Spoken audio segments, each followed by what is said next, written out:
Our guest tonight is the founder of House of Hardcore and ECW legend Tommy Dreamer. How you doing? I'm doing great. Thanks for having me. No problem, no problem. On September 17th at the 2300 Arena in Philadelphia, House of Hardcore 18 will be headlined by you and Broken Matt Hardy with Terry Funk and Senor Benjamin at ringside. For wrestling fans who have never seen House of Hardcore before, what are they in store for with your matchup and the entire show? I was paid the greatest compliment ever by probably one of my hardest critics, Bubba Ray Dudley, where when he came to one of the shows, he was like, I never thought we can recapture the magic of what we all were a part of with ECW. He goes, tonight you did. And that was at one of my shows. I don't want to say I'm at all a throwback to ECW because that's over and done with, but I just feel my shows are my vision of professional wrestling, and kind of from my vision is, you know, what our motto is: no politics, no BS, just wrestling. And I attribute my show's success to the hand-picked team that I put together, and it's just a bunch of hard-working men and women that love this business and go out there and just perform and try to outperform the next match from that old-school philosophy from ECW. Mike Chiari? One thing that your House of Hardcore shows always seem to have is surprises with unannounced wrestlers making appearances or having matches. And for me, personally, as a wrestling fan, I always love to be surprised. So how important do you think the surprise factor is in terms of drawing in fans and making sure that they leave the building satisfied? For me, it's thank you for having a packed house. And here is something that's unadvertised. To me, it's a gift. Or thank you for supporting me. I've had some amazing ones where Alberto Del Rio, Rey Mysterio, it's the Dudleys. It is hard to top it, but yes, I love that, now from ECW, it was myself and Paul's job to, this is the evolution of the internet, to kind of take the fans on a different route where they thought they knew what was happening, and then it was like, oh my God, what just went down? And I was part of those magical moments monthly, and I kind of always want to give that back. And for me, one of those amazing moments was when we brought in for the first time Steve Dr. Death Williams as a surprise to wrestle Raven. And I watched from the top of the arena, and he just came out, his music, and you just saw everyone watching, and it was almost like he was floating, and people were standing and like tapping each other like on the shoulders as he walked to the ring, and they couldn't believe what they were witnessing. And I love that. As a fan, we have had those moments on, in WWE, but especially with social media today, it is so hard to keep things on the down low. So I just do it for that special surprise factor. And yes, it's, as a promoter, I would have loved to advertise Rey Mysterio or, when I use Alberto Del Rio or even when I use the Dudley Boyz. But for me, it's that, oh my God moment that as a wrestling fan, we don't get to have that. I remember growing up as a kid and seeing like this guy show up, like, what's he doing here? Why is he attacking this guy? So it's again, I have a crazy warped mind from professional wrestling, and this is why I'm giving it back. Brandon Galvin? WWE appears to be more willing to work with outside talents and other companies. Do you think they would ever put a House of Hardcore event special on their network, or do a joint WWE House of Hardcore special? If they were smart, they would. But I don't know. For me, I will not have anyone jump on my creativity. I feel that's, I am, and I've just recently, if I fail, I am failing on my own. If I succeed on my own. And I've been part of the creative process in other places. And, fans sometimes bitch and moan about a lot of things that they see on television. And yes, there are things that could have been done better, but there are so many people mixing their opinions into certain stuff, and then that ultimate outcome does not start from how I guess the creator, the writer, the booker had wanted it, and I cannot fathom that, and I think a lot of fans saw that with, WWE's version of ECW. There was a lot of great stuff about it, but it was attributed to a lot of people as, hey, this isn't the ECW. You know why? Because Paul Heyman wasn't stirring the pot, Tommy Dreamer wasn't there helping, and it became another WWE product. So for me, if they said, here is, you have 100% creative autonomy, yes. And how I know that worked is because I wrote 2005 ECW One Night Stand, and I had total creative autonomy, and that show was a huge financial success for them, as well as, a creative success. Well, one of the wrestlers I'm most excited to see at House of Hardcore 18 is Ricochet. He made waves in both Lucha Underground and New Japan. So what are your thoughts on his in-ring style and some of the backlash he has received from veterans of the business? I think the backlash, there is an old school guard. Today, social media, everyone has opinion. I actually spoke to Vader about his comments. He got a lot of backlash.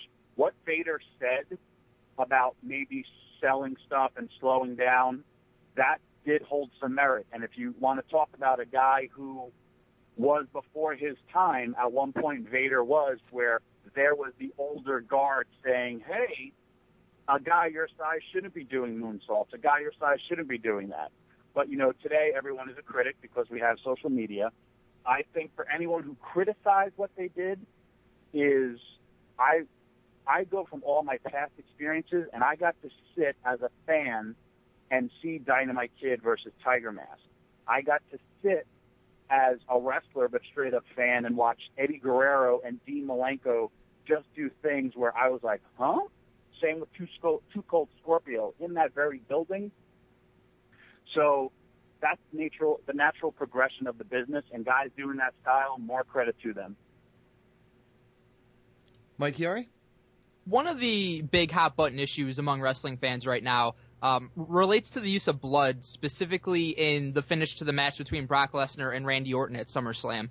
And you're obviously no stranger to blood in wrestling. So what place do you believe that it has in the current landscape of wrestling? And what were your overall impressions of the finish to that Lesnar and Orton match? Fabulous question, by the way. I want to bleed right now just while answering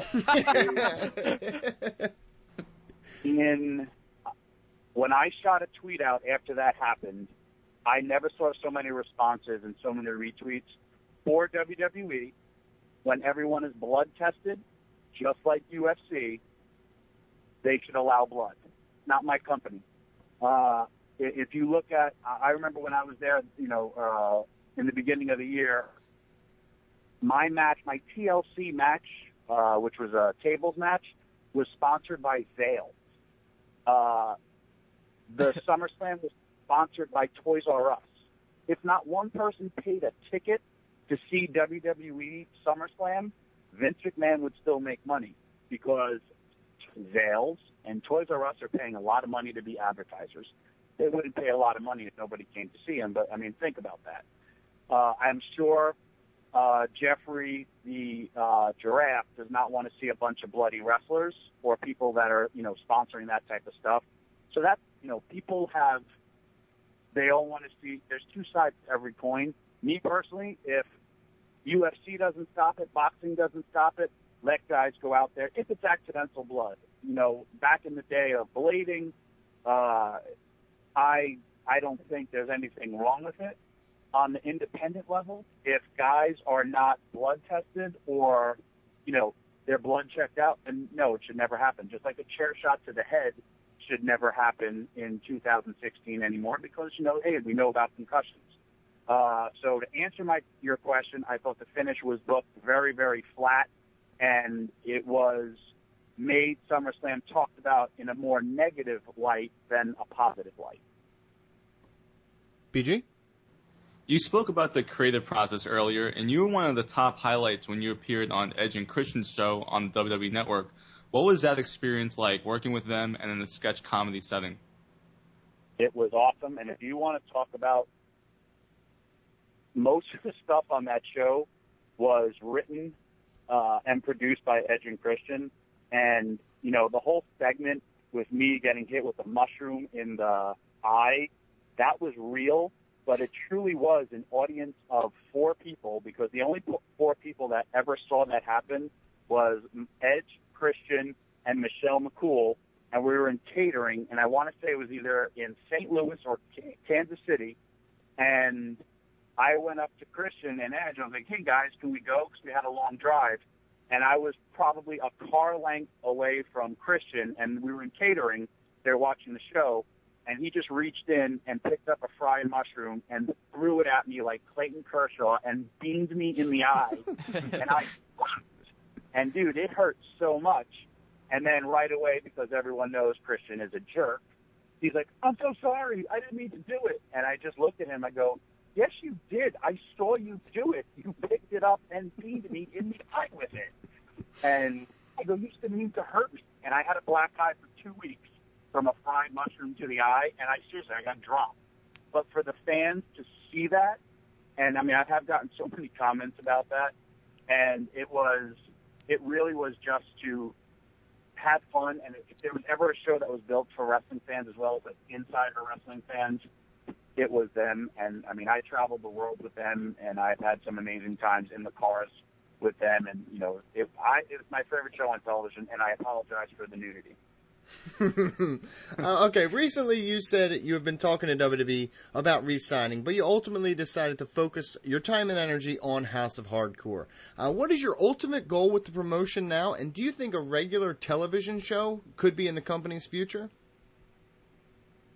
My ultimate goal is television. I'm working very, very hard. I shouldn't also say just television, showing the landscape of your viewing pleasure has definitely changed. You know, whether it's most is on the internet, most is on your phone, and showing my product or being able to display my product to a larger landscape is my ultimate goal. I have had offers from television or companies already, big companies, but I'm not a publicly traded company. I am, you know, and I've said, I don't even know who owns TNA anymore, but, you know, my parents don't own an oil company. This is my money from all my years of hard work. And I have 2 beautiful daughters that I eventually have to put through college. And this is, you know, my life savings invested in this. A lot of people want to go and make the mistake of, oh, we're on television, we're this. Television production costs alone would put me out of business within 3 months, and then you're a failure. So I would need a network or somebody behind me to continue the train rolling. The only reason why I love WWE, I love everybody there. I love TNA, I love Ring of Honor, I love Lucha Underground, man. I'm a huge wrestling fan. Today, not to go off track, but I watched the last battle with Tommy Rich and Buzz Sawyer. And for 28 minutes, I was a kid again, and I love that feeling.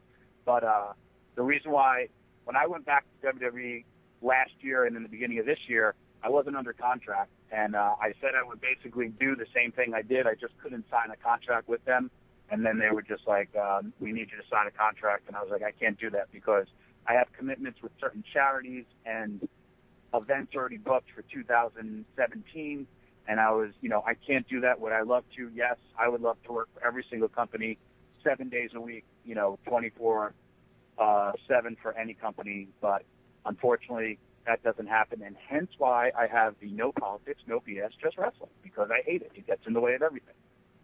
Full circle. Mike Chiari? The Dudley Boyz just recently had their send-off on Raw 1 year after signing with WWE. Thinking back to their run, how do you feel they were utilized by the company? And also, in terms of their future as in-ring performers, where do you maybe see them going from here, or where might you like to see them go? I think they came in super duper hot. I want to say they truly helped the New Day take it to the next level. And if you think about after their feud was over with the New Day, then they had their next big thing was with the Wyatts, with myself.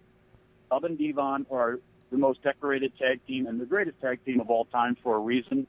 They know how to entertain the fans. Just going out there and losing or just going out there and putting other people over isn't my vision. I can't, me and Bubba are best friends, and creatively, that's mind-numbing. It's just, why bother? Why bother putting your mind through it? You look at the usage of Chris Jericho, it's brilliant. That's the way you do it. I look at what Terry Funk did for ECW, and he was way older. That's how you do it. And I don't think they had, that passion for what was going on behind the scenes, and I think that was a big, big factor. Will we ever see them wrestle again? Absolutely, as a tag team. And,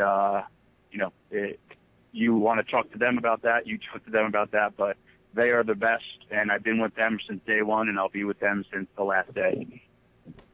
Brandon Galvin, final question? You have a special connection with wrestling fans. It's so difficult not to cheer for you. However, have you ever thought about what you would have to do to turn heel and what that type of run would look like? That's another good one. If you have to understand, I think it's so hard for people when they've been around for such a long time to actually turn heel because they've had such a vested interest in that person. I think a classic example is Kane. Kane goes out there, he becomes the bad guy, and then all of a sudden, but he has to change, he has to become corporate Kane, all that stuff. It would be hard for me, and I don't know if it possibly could happen. I think I would have to totally go sell out. Would I want to do it? No, not really. But if I did do it, I would be I love what Matt Hardy has done, and now because he is so different, he's actually becoming the good guy. But I would be 24/7 a heel, and I don't know if I could actually do that. I mean, I'm talking I'd spit in a baby's face if that was my job. I've got a baby. Please do not spit in her sweet little face. But a huge thank you to Tommy Dreamer. Check him out wrestling Broken Matt Hardy at House of Hardcore 18 at the 2300 Arena in Philadelphia on September 17th. Tell the fans where they can support you and House of Hardcore. I'm very, very active on social media. It's the Tommy Dreamer, as well as House of Hardcore on Twitter, on Facebook. I'm the Tommy Dreamer. And Instagram, I'm the Tommy Dreamer. I'm going to be posting some news tonight about another House of Hardcore event coming up. And I'm just going to keep on plugging away. And just as always, thanks for supporting me. And if you talk about what you guys are doing, kudos to you, because I have been hit up by you guys a couple of times, and now I see you're doing stuff with Forbes. You have moved up, and that's why the wrestling business is the best. Wrestling fans are the most passionate fans in the world.